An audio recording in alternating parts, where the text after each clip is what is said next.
কি রে Jimin number কি একলা কি করো সেখানে? তোর বোন কই? কে জিমিন? তো গেছে ওর বয়ফ্রেন্ড লাগে হাইটা। কি বলিস, ওর বয়ফ্রেন্ডের সাথে চলে গেছে আর তুই এখানে চুপচাপ বসে আসছিস? তুই ফিরাইতে যাবি না? তুই আর কিছু বলো শোনাই নাকি? জানোস ও এখন কোন জায়গায়? আরে ভাই খুল, ও পলায়া যায় না রে, ও শুধু একটু ওর বয়ফ্রেন্ডের সাথে দেখা করতে গেছে, মিট করতে গেছে। ওহ, তুই মানে পৃথিবীর এরকম একটা ভাই তুই মানে প্রথম পৃথিবীর এমন ভাই যে তার কোনো শাসন করে না, উল্টো আরো প্রেম করতে দেয়। বাদ দে তো, এত রুড হয়ে কি লাভ? বইন তো বইনি, আর যতই রুড হই না কেন বইন একসময় প্রেম করবোই করবো, এগুলো বলে লাভ নেই। আচ্ছা এইটা বল, জাঙ্কুক কই তোর ফ্রেন্ড? মানে আমারও ফ্রেন্ড, দোস্ত কই ও?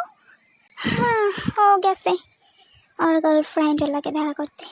হাই রে বন্ধু, হাই আমরা দুইজন মিলে ঘুমাই আর কি করবো, সবাই সবার গার্লফ্রেন্ড আর বয়ফ্রেন্ড নিয়ে চলে গেছে। হাই বেটা বুকে আয়।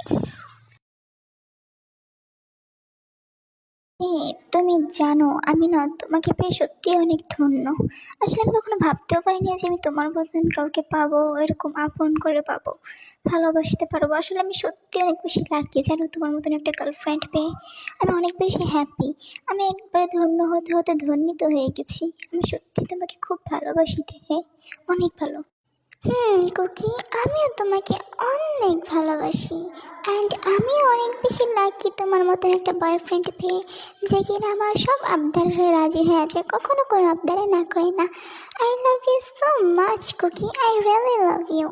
প্রমিস করো কখনো আমাকে ছেড়ে যাবে না, আজীবন আমাকে ভালোবাসবে, আমার হাত ধরে আমার সাথে থাকবে আর আমাকে বিয়ে করবে। তুমি কিন্তু কথা দিয়েছিলে কুকি, আমার হাত ছেড়ে কোথাও যাবে না, আমাকে নিজের মতন আগলে রাখবে, ভালোবাসবে। হ্যাঁ অবশ্যই সোনা, আমি তোমাকে অনেক ভালোবাসি তে, আমি সবসময় তোমাকে আগলে রাখবো।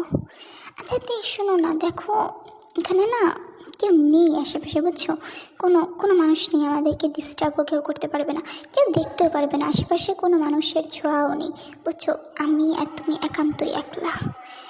হ্যাঁ কুকি, আমি দেখতে পাচ্ছি তো এখানে কেউ নেই, তাতে কি হয়েছে? আসলে তে মানে আসলে তুমি জিমিনের কথা মনে আছে? মানে জিমিন কিন্তু কালকে ডেটে গিয়েছিল বয়ফ্রেন্ডের সাথে, তোমাকে বলে গিয়েছিল? হ্যাঁ গিয়েছিল, তো কি হয়েছে? জিমিন তো আমার বেস্ট ফ্রেন্ড, তুমি ওর খবর কি করে জানো? আরে ওই ওর বয়ফ্রেন্ড তো আমার ফ্রেন্ড তাই না, তো ওর থেকে জানলাম। আর তুমি জানো জিমিন আর তার বয়ফ্রেন্ডের ডেটে গিয়ে লিপ কিস করছে। জিমিন ডেটে গিয়ে লিপ কিস করেছে? আচ্ছা যাই হোক, করেছে তো কি হয়েছে তাতে, ওরা রিলেশনশিপে আছে, ওরা করতেই পারে। আমি সেটা বোঝাতে চাইনি তে, মানে আমি বলতে চাইছি আমরা তো ওদের আগে রিলেশনশিপে গেছি তাই না, আমরা তো এখন পর্যন্ত কিছুই করলাম না। মানে না না, কিচ্ছু না, মানে বললাম যে এখানে কেউ নেই বুঝছো, কোনো মানুষ নেই, একটা তো দেয়াই যায় নাকি। হুম, বুঝেছি, তোমার মাথায় শয়তানের বাসা বেঁধেছে, ওইটা ঝাড়ু দিয়ে পিটা তারপর নামান লাগবে, বুঝেছো? কিচ্ছু হবে না, সব চুপ থাকো। জান, কেন বলছো তুমি? আমি কি তোমার কাছে কখনো কিছু চেয়েছি বলো? তুমি আজ পর্যন্ত আমার কাছে যেটা চেয়েছো আমি তোমাকে সব দিয়েছি, কিন্তু আমি কিন্তু তোমার কাছে কিছুই চাইনি। আজ আমি এতদিন পর তোমার কাছে একটা বায়না করলাম, তুমি সেটা দিবা না? এটা কোনো কথা বলে যে আমি তোমাকে কত ভালোবাসি জানো না?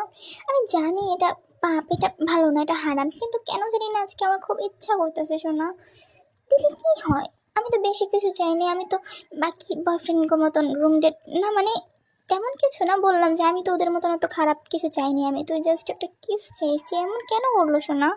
প্লিজ দাও না, কেউ নেই, কেউ দেখবে না, প্লিজ একটাই তো চাইছি। ওকে, তুমি রীতিমতো আমাকে ব্ল্যাকমেল করছো, এটা কোনো কথা? এটা কিরকম আবদার করলা তুমি? আমি কিভাবে রাখবো এটা? না না না, আমার পক্ষে এটা সম্ভব না, আমি পারবো না, এটা এসব কিছু করতে আমি পারবো না। তে প্লিজ কলিজা, একটাই তো চাইছি আমি প্রমিস করতেছি শোনো, আমি আর একবার বলবো না, জাস্ট একবার, শুধু তুমি আমাকে একটা দাও, আমি আর কখনোই তোমার কাছে এরকম বায়না করবো না, আর যা যা হবে সব বিয়ের পরে, বিয়ের আগে আমি আর কিচ্ছু করবো না, শুধু জাস্ট এই একটা, এরপরে তুমি এটা ভুলে যাবো, আমি এটা ভুলে যাবো, সব কিছু স্বাভাবিক, শুধু একটা দাও না। একটু অভদ্র হইতে মন চাইতেছে আজকে আমার। তুমি না আসলে একটা কি যে ভুলের মতো, মানে আচ্ছা ফাইন ঠিক আছে, তবে একটা শর্ত আছে। এখন আমি যদি তোমাকে দিই, তাহলে তুমি এরকম জিনিসের জন্য আর আমাকে কখনোই ফোর্স করতে পারবে না, কখনোই এরকম জিনিস আমার কাছে চাইবে না বিয়ের আগ পর্যন্ত। রাজি আছো? যদি রাজি থাকো তাহলে আমি দিতে পারি, আর যদি না থাকো তাহলে আমি ভালো করব না। আচ্ছা ঠিক আছে কলিজা, তুমি যেটা বলছো সেটাই হবে। আমি আর কখনোই তোমার কাছে এরকম জিনিস চাইবো না বিয়ের রাত পর্যন্ত। আচ্ছা ঠিক আছে। আর শোনো, তুমি আবার বেশি রোমান্টিক হয়ে যায় না, নাহলে দেখা যাবে আবার কিস থেকে কি না কি হয়ে যাবে। আচ্ছা ঠিক আছে, রোমান্টিক হব না।